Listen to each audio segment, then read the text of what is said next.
दोस्तों, आप सभी को मेरे यूट्यूब चैनल में स्वागत है। चलिए एक दिल को छू जाने वाली प्रेम कहानी शुरू करते हैं। अनजान लड़की से प्यार का दूसरा भाग। कहानी सुनने के बाद सब्सक्राइब करके ज़रूर बेल आइकन दबा देना। दोस्तों, अगर आपने इस कहानी का पहला भाग नहीं देखा है तो मेरे चैनल पर जाकर देख लीजिए। आगे की कहानी को शुरू करते हैं। कुछ देर बाद दोनों अपने अपने बेडरूम में सोने चले गए। थके होने के कारण वह जल्दी ही सो गए। सुबह किचन में खटपट की आवाज़ से आदित्य की नींद खुली। उसने देखा कि मधु नहा धोकर किचन में मौजूदा सामान से नाश्ता और खाने की तैयारी कर रही थी। घर में झाड़ू पोछा सब हो चुका था। आदित्य तो सप्ताह में एक दिन ही घर की सफाई करता था। घर की सारी चीज़ें सरीके से रखी हुई थी। पूजा घर में दिया और अगरबत्ती भी जल रही थी। जहाँ तक कि उसके माँ और पिताजी की तस्वीर के सामने भी अगरबत्ती जल रही थी। सच में एक स्त्री घर को स्वर्ग बना सकती है। उसे यह एहसास हो चुका था। मधु ने आदित्य से कहा, जल्दी ब्रश कर लो, फिर चाय पीते हैं। उसके ब्रश करने तक मधु 2 कप चाय बनाकर ले आई और दोनों चाय पीते हुए एक दूसरे को देख रहे थे। आदित्य ने कहा, कितनी सुबह उठ गई थी और इतना सब काम करने की क्या ज़रूरत थी? मुझे उठा दिया होता। मधु ने मुस्कुराते हुए कहा, तुम कह तो ऐसे रहे हो जैसे मैं कोई अजनबी हूँ। हमेशा ही तो सुबह उठकर यह सब करती हूँ। अब जल्दी नहाकर तैयार हो जाओ, तब तक नाश्ता रेडी करती हूँ। आदित्य मधु की बातों से मंत्रमुग्ध सा होकर नहाने चला गया। उसके तैयार होने तक मधु ने नाश्ता टेबल पर लगा भी दिया था। तभी डोर बेल बजती है। कल रात का ऑनलाइन शॉपिंग से ऑर्डर किया सामान डिलीवरी करने वाला आया था। उससे सामान लेकर आदित्य मधु को कहता है कि मैं बैंक से आने के बाद इन सबको जमा दूंगा, तुम परेशान मत होना। वह अपना बैग लेकर निकलने लगा कि तभी मधु ने उसे टोका। उसने पानी की बोतल और टिफिन पैक करके आदित्य को दिया और कहा कि लंच टाइम में खाने के बाद फ़ोन करके बताना कि खाना कैसा बना है। फ़ोन से उसे याद आया कि अभी तक उसका मोबाइल नंबर मधु के पास नहीं होगा। अस्पताल से भी जो उसने फ़ोन किया था वह तो नर्स के फ़ोन से ही किया था। इसीलिए मधु को अपना मोबाइल नंबर, घर के लैंडलाइन फ़ोन, सोसाइटी के महत्वपूर्ण नंबर और अन्य ज़रूरी नंबरों की जानकारी दी। कुछ सामान आदि खरीदना हो तो उसके लिए 2000 रुपये देकर निकल गया। आदित्य को याद आया कि 2 साल पहले तक वह इसी तरह से टिफिन लेकर रोज ऑफिस जाया करता था। उसे कितना अच्छा लगता था जब माँ लंच टाइम पर उसे फ़ोन करके पूछती थी कि बेटा खाना खाया या नहीं। कई बार काम ज़्यादा होने के कारण यदि वह खाना नहीं खा पाता तो माँ को झूठ ही कह देता था कि उसने खाना खा लिया है। लेकिन माँ समझ ही जाती थी कि वह झूठ बोल रहा है। ऑफिस पहुंचा आदित्य फिर से अपने काम में बिजी हो गया था। लंच टाइम में जब चपरासी उससे खाने को ऑर्डर लेने आया तो आदित्य को याद आया कि आज वह टिफिन लेकर आया है। अभी तक तो रोज वह चपरासी ही पास के रेस्टोरेंट से आदित्य के लिए खाना लाया करता था। आदित्य ने उसे कहा कि वह टिफिन लेकर आया है तो वह चपरासी अचरज में पड़ गया था। आदित्य को ढंग से खाना बनाना नहीं आता था। उसकी माँ भी नहीं थी और शादी भी नहीं हुई थी। यह बात तो बैंक के सभी लोग जानते थे। तो क्या आदित्य ने शादी कर ली थी? उस चपरासी का ही नहीं, वहाँ काम करने वाले सभी कर्मचारियों के मन में भी यही प्रश्न था। अपने माता पिता के जाने के बाद आदित्य अंतर्मुखी हो गया था। इसलिए किसी स्टाफ की हिम्मत नहीं हुई कि उससे इस बारे में बात करे। वह देखने में आकर्षक था। ब्रांच मैनेजर की पोस्ट पर था। अच्छी तनख्वाह, अच्छा स्टेटस और चरित्रवान व्यक्ति था, इसलिए उस ऑफिस में ही काम करने वाली 2-3 महिला सहकर्मियों ने भी उस पर डोरे डालने की कोशिशें की, मगर आदित्य ने किसी को घास भी नहीं डाली। लगभग आधे घंटे बाद जब घर के नंबर से फ़ोन आया तो आदित्य समझ गया कि वह मधु ही होगी। किसी आज्ञाकारी बच्चे की तरह आदित्य उसे बताने लगा, मैंने समय पर खाना खा लिया था। आप बहुत लजीज खाना बनाती हो। आपने खाना खाया कि नहीं? मैं जल्द आने की कोशिश करूँगा। आदित्य के केबिन से उसके फ़ोन पर बोलने की आवाज़ और उसके हाव भाव देखकर सभी को यकीन हो गया था कि आदित्य ने शादी कर ली है। कुछ देर बाद असिस्टेंट मैनेजर अनुराग किसी काम के बहाने से आदित्य के केबिन में जाता है और उसके साथ चाय पीने की जिद करता है। चाय पीते पीते ही वह इशारे से आदित्य से पूछता है, सर, भाभी जी के हाथ की चाय कब पिलाएंगे आप? आदित्य ने हंसकर कहा, जब शादी हो जाएगी तब। वो असिस्टेंट मैनेजर चकरा गया, पर अपने बस से कोई फालतू से सवाल करके उन्हें नाराज करने का जोखिम नहीं उठा सकता था। 6 बजे करीब आदित्य ने फिर उस असिस्टेंट मैनेजर अनुराग को बुलाया और उसे बाकी का काम सौंप कर घर के लिए निकल गया। वहाँ स्टाफ को तो यकीन हो गया था कि या तो आदित्य ने शादी कर ली है या किसी के साथ लिव इन रिलेशनशिप में आ गए हैं। इधर आदित्य भी घर की तरफ तेजी से जा रहा था। उसे लंबे समय बाद घर जाने की ऐसी बेसब्री ही हो रही थी। घर की डोर बेल बजते ही मधु ने मुस्कुराकर आदित्य का स्वागत किया और उसके फ्रेश होने तक चाय और नाश्ता बना लाई। घर को बहुत खूबसूरती से सजा दिया था। जो सामान सुबह मंगाया था वह उसने तरीके से जमा दिया था। कुछ सब्जियां और फल भी मार्केट से मंगवा लिए थे। आदित्य को यकीन ही नहीं हो रहा था कि किसी हादसे का अंजाम इतना खूबसूरत भी हो सकता है। वह चिराग लेकर भी ढूंढता तो भी उसे मधु की तरह लड़की नहीं मिलती। लेकिन नहीं, वह लड़की नहीं, विशाल की पत्नी थी। उसे मधु की बीमारी का फायदा नहीं उठाना चाहिए। मधु की याददाश्त गई है पर उसकी तो नहीं। इसीलिए मन मारकर आदित्य ने अपनी हसरत को दबा दिया। मधु के आकर्षक रंग रूप, उसके लुभावने अंदाज और उसके बनाए खाने आदि से उसने खुद को अप्रभावित रखा। रात का खाना होने के बाद आदित्य ने मधु से उसके बारे में अधिक जानकारी लेनी चाहिए। मधु, क्या तुम्हें अपने किसी रिश्तेदार की याद नहीं आती? अगर तुम कहो तो हम उनसे मिलकर आते हैं। मधु ने उसकी ओर गुस्से से देखकर कहा, क्यों? क्या तुम जानते नहीं कि मेरे माता पिता तो है नहीं और वह दूर के चाचा जी से तो तुम शादी के बाद से ही नफरत करते हो। अब भला और कौन सा रिश्तेदार आ गया जिससे मिलने जाएं? अब आदित्य मधु के बारे में जितना जानने की कोशिश करता उतना ही उलझ कर रह जाता था।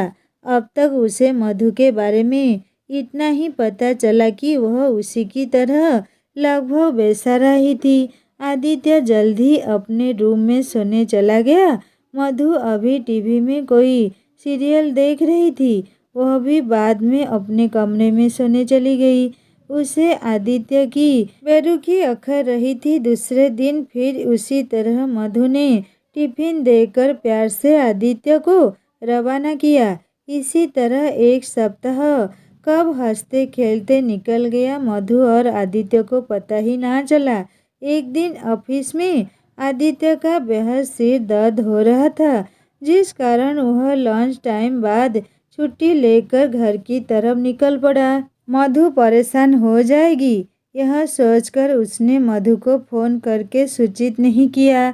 लगभग 4 बजे के करीब जैसे ही आदित्य अपने फ्लैट के दरवाजे तक पहुंचा और उसने डोर बेल बजाने को हाथ बढ़ाया, उसे मधु के फ़ोन पर बोलने की आवाज़ आती है, ऑपरेटर मिस शर्मा को फ़ोन कनेक्ट करिए, उनसे ज़रूरी काम है। दूसरी तरफ से शायद ऑपरेटर ने फ़ोन ट्रांसफ़र करने में असमर्थता जाहिर की थी। मधु ने चिल्लाकर कहा, आप उन्हें बोलिए कि उनकी बेटी रिया का फ़ोन है।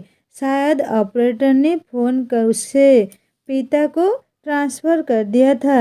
मधु की आवाज़ आती है, पापा, मैं रिया बोल रही हूँ। मैं आपको आखिरी बार फ़ोन कर रही हूँ। इसके बाद कभी बात नहीं करूँगी। पिछले एक सप्ताह से आपसे बात करने की कोशिश कर रही थी, लेकिन यह ऑपरेटर कभी आपको व्यस्त बताते हैं, कभी आप ऑफिस में नहीं हैं करके टाल देते हैं। पापा, आप माँ से कहिए कि मुझे आपकी प्रॉपर्टी का एक टुकड़ा भी नहीं चाहिए। मुझे अपना मुकाम मिल चुका है। अब मैं अपनी बाकी की ज़िंदगी निकालूंगी और मुझे ढूंढने की कोशिश भी मत करना। शायद आपकी भी यही इच्छा होगी, कहकर मधु ने फ़ोन कट कर दिया। मधु की यह सारी बातें सुनकर तो मानो आदित्य के पैरों तले जमीन ही खिसक गई हो। वह मन ही मन सोचने लगा, तो यह मशहूर बिजनेसमैन संजय शर्मा की इकलौती बेटी रिया शर्मा है। फिर इसने याददाश्त जाने का झूठा नाटक क्यों किया? आदित्य, जो कि अब तक मधु से एक तरफा प्यार कर रहा था, उसके एक धोखे से वह टूट गया। मधु उसे कितना मूर्ख बना रही थी और वह उसे सीधी साधी लड़की समझ रहा था। आदित्य अचंभित सा होकर घर जाने से पहले इस रिया बजाज के बारे में अधिकतम जानकारी लेना चाहता था। इसीलिए उसने घर जाने का विचार छोड़कर पास के पार्क में बैठकर फेसबुक में रिया शर्मा के नाम की फेसबुक इंस्टाग्राम की प्रोफाइल सर्च की। मधु से मिलती प्रोफाइल पिक्चर वाली प्रोफाइल पर सर्च करके देखा, वह रिया शर्मा ही थी। मधु के इस घरेलू टाइप रूप से अलग एकदम मॉडर्न लड़की थी। वो वेस्टर्न कपड़ों में उसके सैकड़ों फोटोज थे, जिन्हें लाइक और कमेंट करते हजारों लड़के और लड़कियां थे। रिया हर एक के कमेंट पर प्यार से रिप्लाई भी करती थी। 5,000 के लगभग फ्रेंड्स, 20,000 से ज़्यादा फॉलोअर्स, युवा दिलों की आइकन थी रिया शर्मा। फिर वह मधु के नाम से मेरे यहाँ क्यों रह रही है, वह भी साधारण लड़की की तरह? आदित्य ने उसकी लास्ट पोस्ट देखी, जो कि करीब 12 दिन पहले की। उसमें रिया ने अपने एक्सीडेंट के बारे में लिखा था। अगली पोस्ट पर उसकी एक्सीडेंट वाली जगह की लाइव लोकेशन को पोस्ट थी। कमाल की बात यह थी कि आदित्य को कमेंट से एक भी शख्स ऐसा नहीं दिखा जिससे उसे यह मैसेज किया हो, तुम वहीं रुको, मैं तुम्हारी मदद करने लोकेशन पर आता हूँ। क्योंकि एक्सीडेंट की पोस्ट कर बाद से रिया की फेसबुक वॉल पर कोई भी पोस्ट नहीं थी। आदित्य समझ गया था कि उसके बाद रिया बेहोश हो गई होगी। फिर किसी ने उसके मोबाइल और पर्स को चुरा लिया होगा। परंतु क्या उसकी ऐसी दशा में उसके पिता मदद के लिए नहीं आई होगी?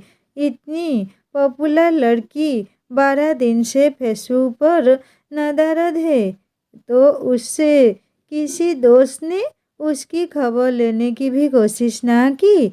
आखिर क्यों? घर में सारी सुविधाएं होने के बाद भी रिया मधु जब बनकर उसके साथ बीवी की तरह रहकर घर के सारे काम काज खुशी खुशी कर रही है, कहीं वह किसी अपराध से बचने के लिए तो नहीं?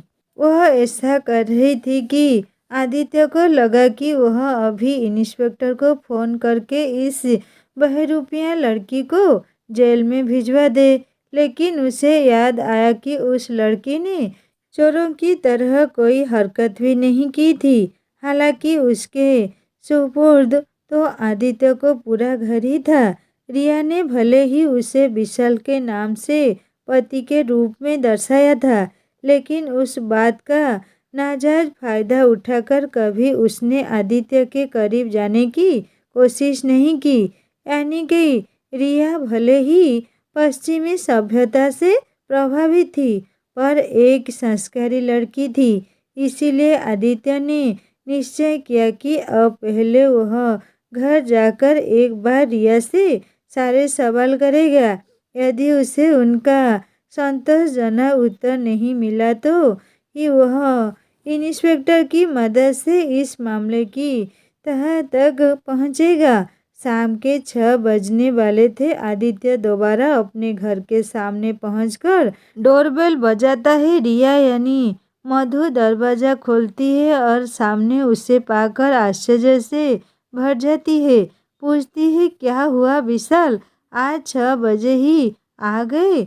आदित्य ने फीकी सी मुस्कान देते हुए कहा, कुछ नहीं, सिर में दर्द हो रहा था इसलिए आज जल्दी आ गया। मधु ने कहा, चलो अच्छा हुआ कि तुम घर जल्द आ गए। फ्रेश हो जाओ, तब तक मैं चाय बना लेती हूँ। चाय के बाद भी अगर सिर दर्द दूर नहीं हुआ तो मैं बाम लगा दूंगी, तो आपको आराम मिलेगा।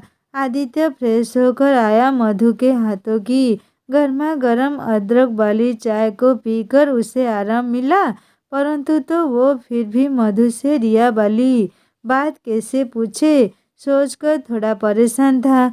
मधु को लगा कि उसका सर दर्द ठीक नहीं हुआ, इसलिए वह कमरे से अमृतांजन निकल कर आ गई। आदित्य को सोफे पर ही लेटने को कहा। फिर संग कुर्सी लेकर उसके बगल में बैठकर धीरे धीरे आदित्य का सिर दबाने लगी। आदित्य को उसके नरम हाथों से हुई मालिश से बहुत आराम मिल रहा था। उसे एक बार फिर से अपनी माँ की याद आ गई थी। अचानक आदित्य मधु के हाथों को सिर से झटकाते हुए उठ बैठा और मधु से बोला, तुम बहुत अच्छा सिर दबाती हो। मिस्त्रियाँ सरमरिया के हाथ से घबराहट में अमृतांजन की डिब्बे गिर गई। हाथ थर थर कांपने लगे और चेहरा डर से फीका पड़ गया था। आदित्य ने कहा, मैं सिर दर्द के कारण करीब 4 बजे ही घर पर आ गया था।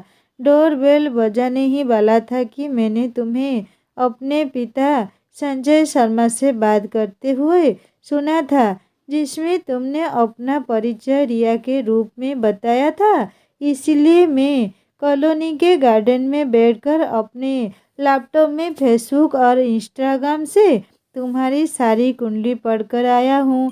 अब सच सच बताओ कि इतना सब नाटक क्यों किया? तुम मुझसे क्या चाहती थी? आदित्य की बात सुनते सुनते रिया की आंखों से आंसू आ रहे थे। उसने कहा कि यह सच है कि मैं तुम्हें धोखा देकर झूठ बोलकर यहाँ आई हूँ, पर मुझे तुम्हें धोखे में रखकर कोई स्वार्थ सिद्ध नहीं करना था। मैंने तुम्हें वह सच्चा साथी पाया जो मुझे आज तक नहीं मिला था। आदित्य, मैं अपने पिता की इकलौती संतान थी, इसीलिए उन्होंने मुझे बचपन में खूब लाड प्यार से पाला। पिता संजय शर्मा बेहद अमीर थे, इसीलिए उन्होंने कोई भी इच्छा पूर्ण करने से मुझे कभी नहीं रोका। नतीजा तन्मा जिद्दी और नकड़ी होती गई। पिताजी के पास बहुत पैसा था, इसीलिए किसी की हिम्मत नहीं थी कि कोई मेरे बारे में कुछ बोलकर उन्हें नाराज कर सके। उल्टे मेरे दोस्तों ने मुझे खूब झूठी प्रशंसा करके चढ़ाए रखा। सब कुछ मन मुताबिक ही चल रहा था कि तभी 2 वर्ष पूर्व एक कार के हादसे में मेरी मां गंभीर रूप से घायल हो गई। जबकि ड्राइवर को मामूली खरोंचें आई थी, पर हमारी कार जिस कार से टकराई थी उसमें भी 2 लोग गंभीर रूप से घायल हो गए थे। इसीलिए हमारा ड्राइवर डर के मारे मौके से फरार हो गया था। नतीजतन बहुत खून बहने के कारण मां को बचा नहीं जा सका। मां के चले जाने के बाद मेरी दुनिया ही बदल गई थी। पिताजी ने तो अपना सारा ध्यान बिजनेस की तरफ ही फोकस कर दिया था, इसीलिए वह ज़्यादा तनाव में नहीं रहते थे। लेकिन मुझे अकेलापन बहुत कचोटता था। पिताजी ने मेरे लिए महंगा आईफोन लाया था तो इस अकेलेपन में व्हाट्सएप और फेसबुक पर नए नए दोस्त बनाने लगी। रोज ही नए नए फोटोज अपलोड करने लगी तो मेरे दोस्तों की संख्या तेजी से बढ़ने लगी।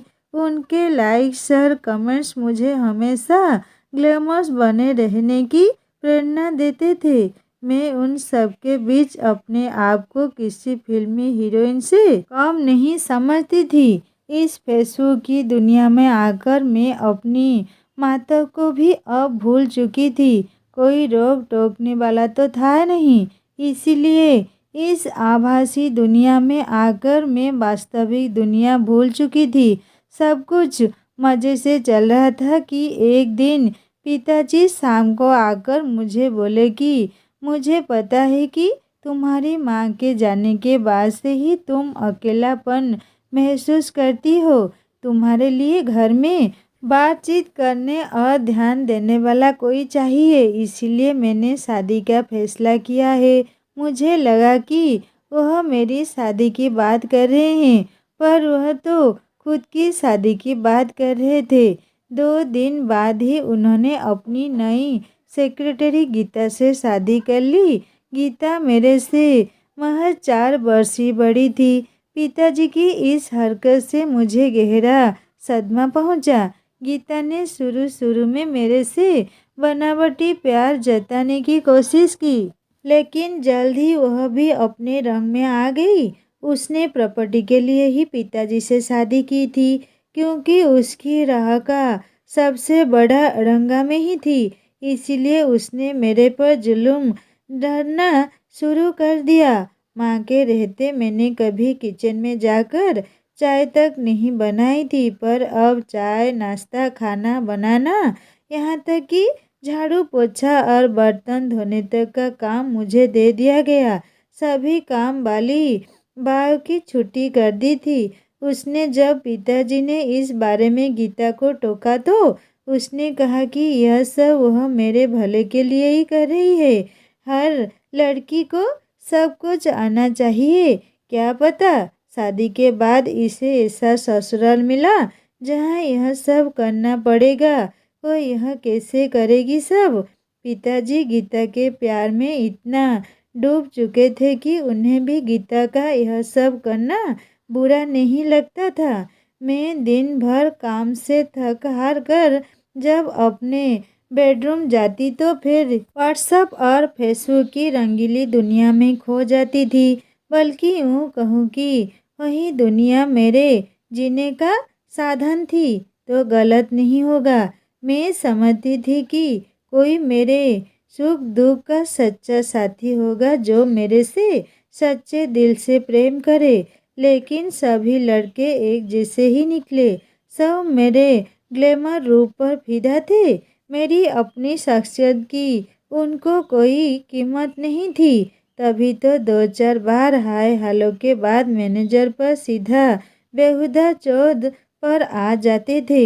ऐसे में उन्हें ब्लॉक करने के अलावा कोई चारा नहीं था, क्योंकि मेरा घर से बाहर आना जाना बंद था। इसीलिए मेरा मानना था कि मेरा जितना साथी मुझे फेसबुक या इंस्टाग्राम से ही मिलेगा। मैं हर किसी अच्छे सुंदर दिखने वाले लड़के की प्रोफाइल पर जाकर उसकी डिटेल्स चेक करती। यदि वह बैचलर होता तो फ्रेंड रिक्वेस्ट भेज देती थी। इधर पिताजी की मेरे प्रति बेरुखी और गीता के साथ आसक्ति बढ़ती जा रही थी। वह मेरी मौजूदगी में भी गीता को बाहों में भर लेते और चूम लेते थे। गीता का मेरे साथ दुर्व्यवहार बढ़ता ही जा रहा था।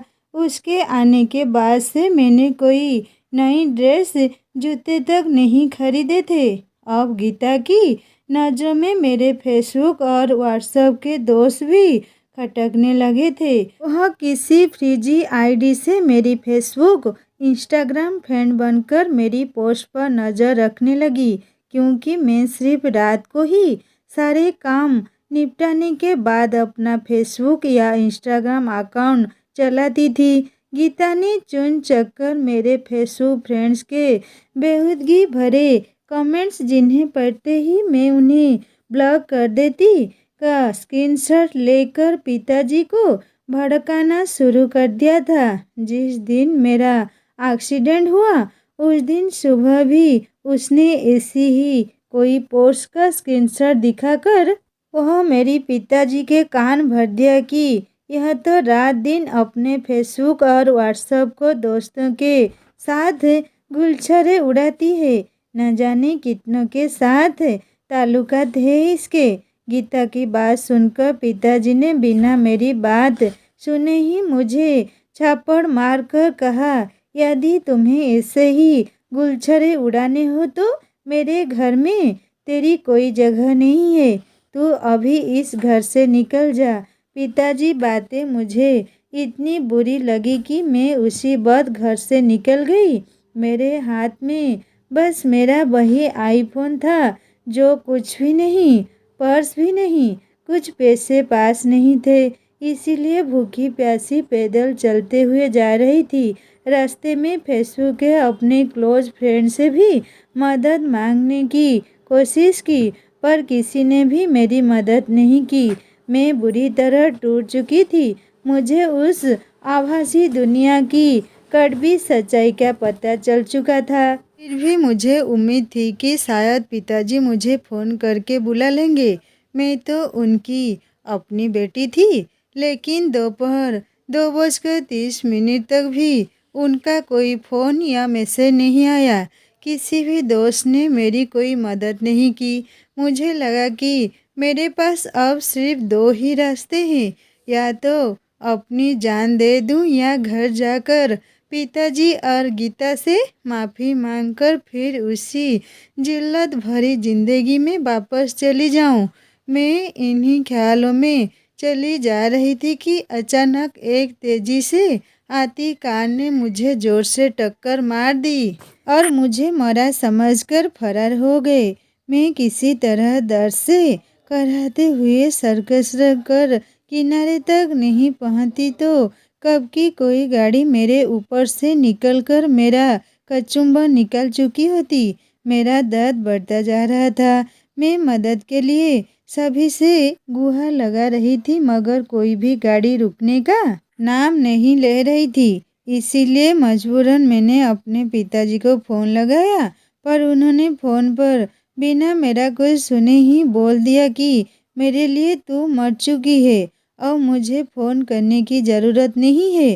फिर मैंने इस उम्मीद से फेसबुक पर अपनी दुर्घटना की सूचना दी और लाइव लोकेशन शेयर की कि शायद कोई मेरी इस दयनीय हालत पर तरस खाकर मेरी मदद कर दे।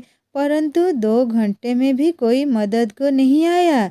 जो मैसेजेस थे वह सिर्फ दिखावटी संवेदनाओं की ही थी। मेरी किसी ने भी मदद नहीं की। मुझे इसी बात का सबसे ज़्यादा अफसोस था कि करीब 5,000 फ्रेंड्स और 20,000 से ज़्यादा फॉलोअर्स होने के बाद भी मुझे कोई एक सच्चा दोस्त भी नहीं मिला। तो इन सब में टाइम बर्बाद करने का क्या फ़ायदा। अधिक खून बहने के कारण मैं बेहोश हो गई थी जिसका फ़ायदा उठाकर कोई शायद मेरा आईफोन भी चुरा ले गया था। उसके बाद जब मुझे होश आया तो मैंने अपने आप को उस मल्टी सेफ अस्पताल में एडमिट पाया।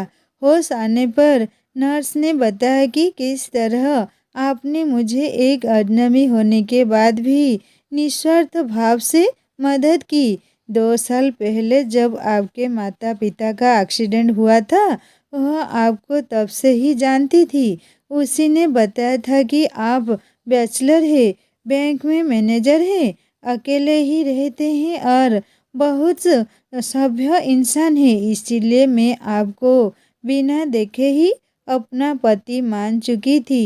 यदि मैं अपनी सही पहचान बताती तो आप लोग मुझे फिर मेरे पिताजी के पास उस नर्क समान जिंदगी जीने के लिए छोड़ देते। इसीलिए आपके आने से पहले ही मैं याददाश्त खोने वाले नाटक की स्क्रिप्ट तैयार कर चुकी थी। आप बैंक मैनेजर नहीं होते तो देखने में बुरे तो नहीं है। मैं आपको ही अपना पति मानती, फिर आप तो मेरी उम्मीद से भी ज़्यादा हैंडसम निकले। मैं किसी विशाल को नहीं जानती। मेरा नाम मधु है। अब मैं अपने बारे में पूरी कहानी बता चुकी हूँ। यदि आपको इसके लिए कोई सबूत चाहिए हो तो वह भी मिल जाएंगे। मेरे घर जाकर पिताजी से मिलकर आप सारी जानकारी ले सकते हो। आदित्य बहुत गौर से रिया की बात सुन रहा था। उसे रिया की बातों में सच्चाई लग रही थी, फिर भी वह कोई रिस्क नहीं लेना चाहता था। उसने रिया से कहा, मेरे 2 सवालों के जवाब देना पड़ेगा। एक, मेरे लैपटॉप से अपने फेसबुक और इंस्टाग्राम पर लॉगिन करो। मुझे तुम्हें दिखाना है कि तुम्हारे दोस्तों का तुम्हारे लिए क्या विचार है। कहीं दोबारा तुम उनकी बातों से आकर उसी आभासी दुनिया में ना डूब जाओ। 2, तुम्हारी माँ का एक्सीडेंट किस दिन हुआ था और कैसे हुआ था। रिया ने आदित्य के लैपटॉप पर अपनी फेसबुक और इंस्टाग्राम की आईडी ओपन किए। लगभग 15 दिनों में उसके 300 से ज़्यादा नोटिफिकेशन थे। बहुत से मैसेजर पर भी मैसेजेस थे। वह आदित्य के साथ उन मैसेजेस को पढ़कर गुस्से उबलती जा रही थी और यह देखकर आदित्य जोर से ठहाके मारकर हंस पड़ा। आखिर मैसेजेस ही ऐसे थे, take care sweetie, I am missing you baby. और सबसे फनी तो यह था, 1 हफ्ते से कोई अपडेट नहीं है, कहीं मर तो नहीं गई। आदित्य चहकते हुए बोला, तो इन फेसबुक के नोट की बाजू में तुम्हें अपना जीवन साथी मिलता। ऐसा करो, आराम से 1 हफ्ते का टाइम और ले लो। एक बार फाइनल सर्च कर लो, कहीं तुम्हें मुझसे बेहतर मिला तो बाद में अफसोस ना हो। रिया का चेहरा गुस्से और शर्म से तमतमा रहा था। उसे खुद की बेवकूफ़ियों पर गुस्सा आ रहा था, वहीं आदित्य के तानों से शर्म आ रही थी। उसने आदित्य से कहा, यदि मेरी हंसी उड़ाकर तसल्ली हो गई हो तो मैं यह अकाउंट डिलीट कर दूं। मुझे नहीं रहना उस मतलबी आभासी दुनिया में। आदित्य ने कहा, तुम्हारी प्रोफाइल ओपन थी इसीलिए मैं वह सब मैसेजेस पहले ही शाम को गार्डन में बैठे बैठे तुम्हारी फेसबुक वॉल पर देख चुका था। तभी समझ आया था कि तुम बेहद मासूम हो और तुम्हारा बचकाना अभी तक नहीं गया था। पर मैं तुम्हें यह सब इसीलिए पढ़वाना चाहता था कि तुम्हें पता तो चले कि तुम्हारे यह फेसबुक के दोस्त तुम्हारे कितने मददगार हैं। इसलिए अब मन पक्का करके इस आभासी दुनिया से वास्तविक दुनिया में आ जाओ। रिया ने बिना देर किए अपनी फेसबुक आईडी और उससे लॉगिन इंस्टाग्राम की आईडी परमानेंटली डिलीट की और आदित्य की तरफ देखकर कहा, और दूसरे प्रश्न का जवाब है, 10 जनवरी 2019 को इस दिन मेरी माँ का एक्सीडेंट हुआ था। एक ब्रिज के पास सामने से आती कार से सीधे टकरा गई थी। क्या कहा? उसी दिन तो वो है तो वह तुम्हारे ड्राइवर की गलती से एक्सीडेंट हुआ था। उसी में तो मेरी माँ और पिताजी गंभीर रूप से घायल हो गए थे, जिसके बाद में उनकी मृत्यु हो गई थी। विधि का विधान तो देखो, एक हादसे में हम दोनों ने अपने परिजनों को हमेशा के लिए गवा दिया और दूसरे हादसे में तुम्हें मिला दिया। रिया भी आदित्य की बात सुनकर हैरान हो गई थी। उसे भी इस बात का यकीन नहीं हो रहा था कि कैसे 2 हादसों ने उसकी जिंदगी को निर्णायक मोड़ पर ला दिया है। तभी आदित्य ने घड़ी देखी तो 9 बजे रहे थे। उसने रिया से कहा, भूख लगी है, कुछ बनाकर खिला दो, तब तक मैं 2 जरूरी काम निपटा लेता हूँ। रिया किचन में खाना बनाने लगी और वह सोच रही थी कि आदित्य ने तो उससे सब कुछ पूछ लिया, पर यह बता ही नहीं कि उसे मैं पसंद हूँ या नहीं। तभी आदित्य डॉक्टर को फ़ोन करके स्पीकर ऑन करके उस डॉक्टर को याद दिलाता है कि आपने मुझे प्रॉमिस किया था कि मधु के मामले में कोई कानूनी दिक्कत आए तो आप मेरे पक्ष में गवाही देने को तैयार हो। डॉक्टर ने कहा, बिल्कुल याद है, पर कौन सी दिक्कत आ गई? क्या उसका पति प्रेमी मिल गया? आदित्य ने कहा, हाँ जी, यही बात है। अब उसकी शादी उसके प्रेमी से कराने के लिए आपको गवाही देनी होगी। आपके साथ ही इंस्पेक्टर साहब की भी मदद लगेगी इसमें। डॉक्टर ने परेशान होकर इंस्पेक्टर को भी कॉन्फ्रेंस कॉल में ऐड कर लिया। इंस्पेक्टर ने आदित्य से पूछा कि कौन है उसका प्रेमी और तुम उससे क्यों शादी कराना चाहते हो? आदित्य ने कहा कि मैं ही उसका प्रेमी हूँ, मैं उससे शादी करना चाहता हूँ। इसके बाद उसने पूरी बात विस्तार से बताई। इंस्पेक्टर ने कहा कि वह संजय शर्मा को जानता है, पर वह इतना मतलबी होगा कि अपनी बेटी को भी अपने स्वार्थ की खातिर छोड़ देगा, सोच भी नहीं सकता था। खैर, एक बार तुम दोनों को हमारे साथ उसके यहाँ चलना होगा ताकि रिया के चिन्ह की औपचारिकता पूर्ण हो सके।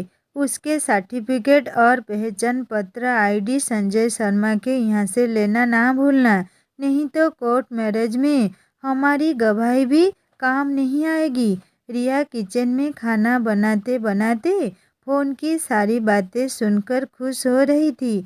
उसके बिना पूछे ही आदित्य ने शादी के लिए हामी भर दी थी। अगले दिन आदित्य ने छुट्टी ले ली। वह इंस्पेक्टर की गाड़ी से रिया के साथ संजय शर्मा से मिलता है। आदित्य देखता है कि 15 दिन बेटी न मिलने पर भी उसका बाप जरा भी परेशान नहीं है। इसीलिए तो रिया वास्तविक दुनिया की जगह आभासी दुनिया में जीना पसंद करती थी। इंस्पेक्टर ने संजय शर्मा से पूछा कि क्या यह आपकी बेटी है? उसने कहा, है नहीं थी, मैंने उसे अपने घर से निकाल दिया। अब उसके लिए मेरे घर में कोई जगह नहीं है। इंस्पेक्टर ने कहा, अब उसे आपके घर में रहना भी नहीं है। बस आप रिया के सारे ओरिजिनल दस्तावेज, सर्टिफिकेट और आईडी दे दीजिए। उन पर तो उसका अधिकार है ना। उसके बाद उसे भी आपसे कोई मतलब नहीं होगा। संजय शर्मा लाचारी से सिर हिलाकर रिया को डॉक्यूमेंट्स देने को हामी भरता है और उसे उसकी अलमारी की चाबी देता है। अपने सर्टिफिकेट और डॉक्यूमेंट्स लेकर रिया बोझिल कदमों से अपने पिता के घर से विदा हो रही होती है। तभी आदित्य उसका हाथ पकड़कर साथ चलने लगता है। इंस्पेक्टर के साथ ही वह कोर्ट मैरिज के लिए रजिस्ट्रेशन करवा कर घर वापस आते हैं। घर पहुंचते ही आदित्य रिया को गले से लगाकर पीठ थपथपा कर कहता है, तुमने बहुत अच्छा किया जो ऐसे स्वार्थी पिता का घर त्याग दिया। मैं वादा करता हूँ कि तुम्हारे आने वाले भविष्य को खुशियों से भर दूंगा। रिया भी आदित्य से लिपट कर रोए जा रही थी, पर आज यह उसके खुशी के आंसू थे। दोस्तों, उम्मीद है कि आपको हमारी कहानी पसंद आई होगी। अगर कहानी पसंद आई हो तो वीडियो को लाइक करें। अगर आप चैनल पर नए हैं तो चैनल को सब्सक्राइब ज़रूर करें और हाँ, नोटिफिकेशन बेल ज़रूर दबाएं ताकि अगली नई कहानी आपको सबसे पहले मिले। दोस्तों, नमस्ते।